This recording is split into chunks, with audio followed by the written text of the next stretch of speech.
السلام عليكم ورحمة الله وبركاته. ازيكم عاملين ايه؟ معاكم فارس نشأت اولى طب. باذن الله النهارده هقدم لكم نصايح واهم التريكات واهم الخطوات اللي انت تمشي عليها عشان باذن الله تحقق على تارجت في ماده الاحياء للثانويه العامه. ودي نصايح اللي انا هنمشي عليها او الجزئيات اللي احنا هنمشي عليها. اول حاجه ايه هو النظام اللي احنا هنمشي عليه، تاني حاجه ايه اهم الكتب، تالت حاجه ايه اهم التطبيقات، رابع حاجه ايه اهم المدرسين، خامس حاجه ايه اهم جزئيات مثلا للازهر. ودي الجزئيات اللي احنا هنتكلم عليها في الفيديو. فتابع معايا الفيديو باذن الله نقدر نقدم لكم نصايح تفيدكم وتكون تسهل عليكم الطريق في الثانويه العامه، وباذن الله ربنا يكون يجعلنا سبب عون ليكم، وباذن الله ربنا يجعلنا سبب اللي احنا نقدم لكم نصايح.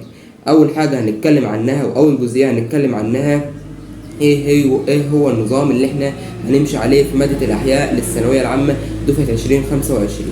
النظام اللي انت هتمشي عليه كالآتي في بداية الثانوية العامة. أول حاجة هتحدد ايه الكتب اللي انت هتمشي عليها، وايه هو المدرسين اللي انت هتاخد معاهم، وايه هو الجدول اللي انت هتمشي عليه يوميا، عشان ده يسهل عليك وقت كبير جدا ويوفر عليك مجهود كمان.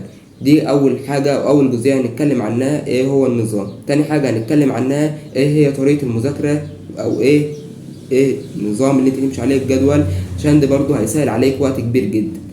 طيب دلوقتي احنا هنعمل لكم نظام وهنبعته لكم على قناه التليجرام اللي موجوده دلوقتي في الوصف، وطبعا لازم كلكم تشتركوا عليها عشان هتلاقوا عليها اهم الحاجات اللي احنا بنقول عليها في الفيديوهات، هتلاقوها في قناه التليجرام.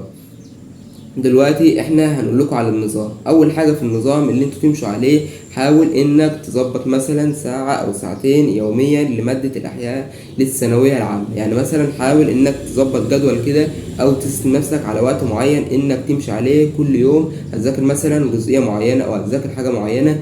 وده النظام اللي انت لازم تمشي عليه عشان ما تهملش ماده الاحياء وتنساها، عشان لو نسيت ماده الاحياء تبقى صعب عليك جدا في نهايه السنه وخصوصا في المراجعات النهائيه. طيب دلوقتي احنا نذاكر ايه في بداية السنة او في بداية الفصل الاول، او الحاجات المهمة اللي احنا نركز عليها. حاول تركز بشكل كبير جدا على الدعامة الفسيولوجية. الدعامة الفسيولوجية النبات خصوصا، وخصوصا الدعامة الفسيولوجية. النبات بيجي عليه كمية اسئلة، خصوصا الاسئلة اللي بدرجتين بيجي عليها اسئلة كتيرة جدا، والاسئلة اللي بدرجتين خصوصا. يعني حاول تركز على الدعامة الفسيولوجية. وعندنا برضو حاول تركز على عدد عظام الإنسان، وكل الطرف العلوي مثلا والطرف السفلي فيه ايه، ومثلا يقول لك الضلع الثالث متصل بكام عظمة. كل الأسئلة دي حاول تركز عليها عشان لو جات لك في نهاية السنة تكتب الإجابة على طول من غير تفكير، يعني انت تكون حافظ الإجابة بمعنى صح، عشان ده هيوفر عليك وقت كبير جدا في اللجنة وتفكر في الأسئلة اللي بعدها، عشان في أسئلة بيكون عاوزة مستوى عالي من التفكير. دلوقتي عندنا في الحركة في النبات، عندك الحركة الدائبة والحركة الكلية والحركة الموضوعية. دول برضه حاول تركز عليهم عشان برضه جه عليهم سؤال في الثانوية العامة السنة دي دفعة 2024. عندك برضه في الحركة في الإنسان عندك الانقباض العضلي والانبساط العضلي.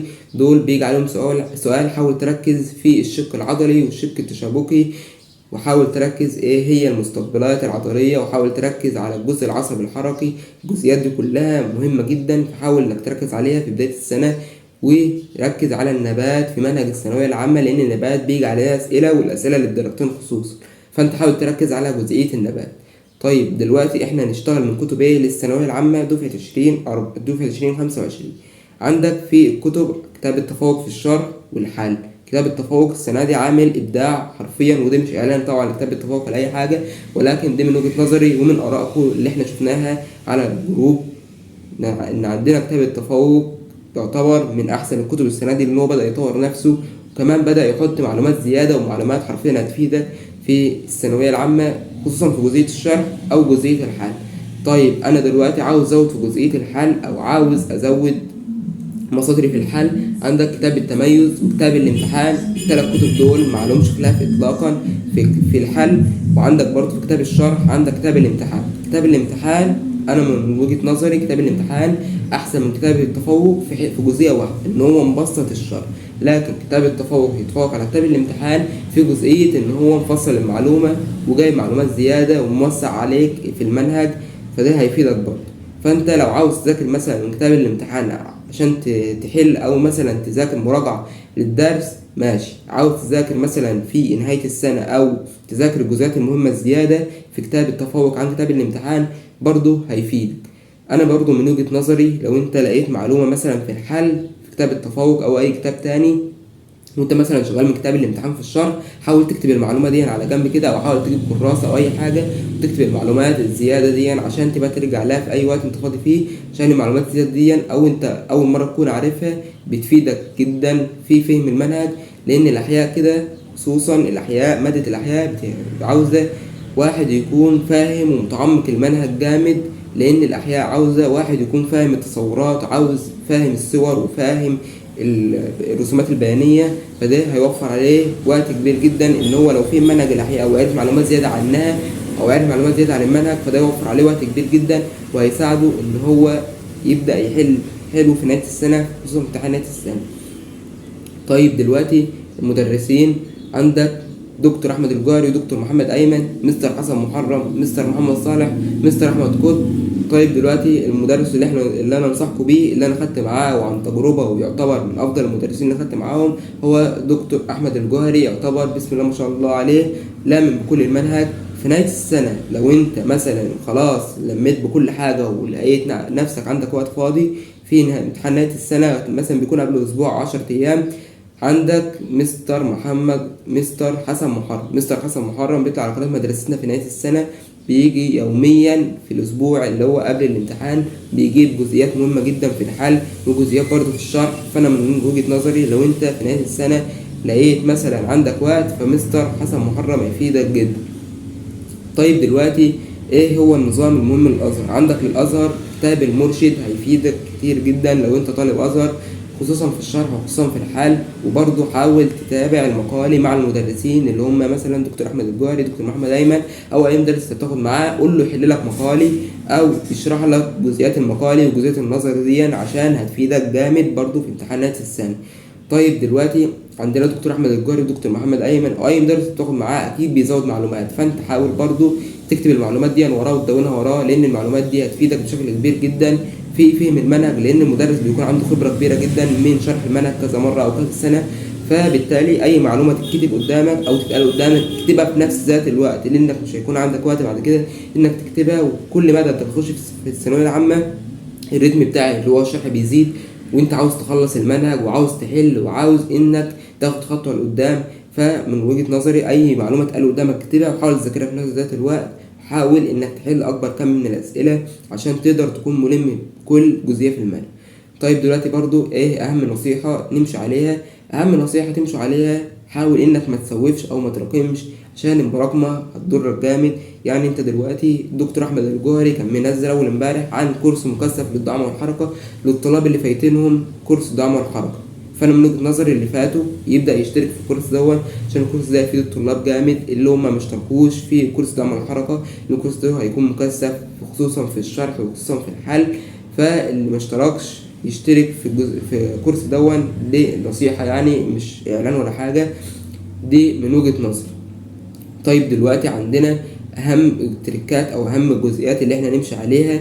عندك لو انت عاوز الاحياء عاوز حفظ وعاوز فهم، فجزئيه الحفظ في طلبه كتيره كلمتني قالت لي احنا ما بنعرفش نحفظ او عندنا جزئيه صعبه في الحفظ.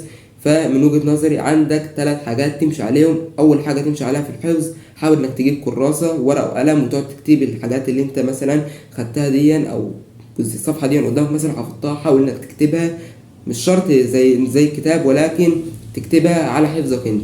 تاني حاجة هتفيدك برضو في الحفظ لو انت بتعرفش تكتب ورقة وقلم او تحفظ ورقة وقلم. تاني حاجة عندنا هي الخرائط الذهنية. مثلا دكتور احمد الجوهري عامل خريطة ذهنية او المدرس اللي بتاخد معاه عامل خريطة ذهنية، حاول انك تذاكر منها، او هتلاقي برضو على الفيس او اي حتة هتلاقي في خرائط ذهنية مثلا فصل الدعم الحركة او فصل الهرمونات. حاول انك تكتب الخرائط الذهنية دي وتذاكر منها عشان هتوفر عليك جامد. خريطة الذهنية دي هتكون مرسومة في دماغك كده، فهتفيدك جدا في انك تتعامل مع المنهج بكل سلاسة، عشان كل ما ترجع لخريطة الذهنية في دماغك دي هتقدر تسترجع المنهج وهتقدر انك تسترجع الافكار وتحل على طول. تالت حاجة عندنا في جزئية الشرح انك تكتب الدرس من ملخص الحفظ اللي انت حفظته. يعني مثلا عندنا انت فهمت مثلا درس من دكتور احمد الجوهر او دكتور محمد ايمن او ايا كان المستر انت بتاخد عنده، حاول انك بعد ما فهمته وبعد ما حفظته او بصيت عليه حاول انك تلخصه من نفسك في ورقه كده، عشان انت التلخيص اللي انت لخصه من نفسك ده هيفيدك انت، لان انت عارف او فاهم ايه اللي مكتوب جوه الورقه دي، فبالتالي هيفيدك جامد. طيب دلوقتي عندنا لجزئيه الفهم، لو انت فهمتش الدرس من اول مره حاول انك تعيده تاني مره، مش تعيد الدرس كله ولكن الجزئيات اللي انت مش فاهمها. يعني انت مثلا سمعت المحاضره دي من دكتور احمد الجوهري او دكتور محمد ايمن، سمعت المحاضره دي ومثلا بعد ما تخلصها لازم انك تجيب الكتاب وتبص على الشرح اللي مستر او دكتور احمد الجوهري شرحه، وتبص على الدرس كامل وتبدا ان انت تحفظه مع نفسك. حفظته مثلا 3/4 75% 60%، في جزئيات مثلا هتلاقيها واقعه منك اكيد بعد اي طالب ما بيراجع. لو طالب مثلا متوسط، الا بقى لو هو طالب عالي اكيد هيكون لمم بكل افكار المنهج. لو هو طالب مثلا متوسط هتلاقي مثلا واقع منه جزئيه او اتنين، فيخش على محاضره تاني ويجيب الجزئيه دي، مش يجيب المحاضره كلها لان المحاضره كلها تكون ساعتين او اكتر، فيجيب الجزئيه دي ويبدا ان هو يركز عليها تاني. دي نصيحه برضو للطالب اللي هو عاوز يفهم اكتر او واقع منه جزئيات. بس كده كان معكم فارس نشأت، وباذن الله هقدر ارد لكم نصايح في بقيه المواد ونصايح على مدار السنه، فتابعوني وباذن الله ربنا يكون او يجعلني سبب عون ليكم وسبب ان انتوا توصلوا للدرجات اللي انتوا بتحلموا بيها والمجموع اللي انتوا بتحلموا بيه وتفرحوا عليكم باذن الله. بس كده، سلام.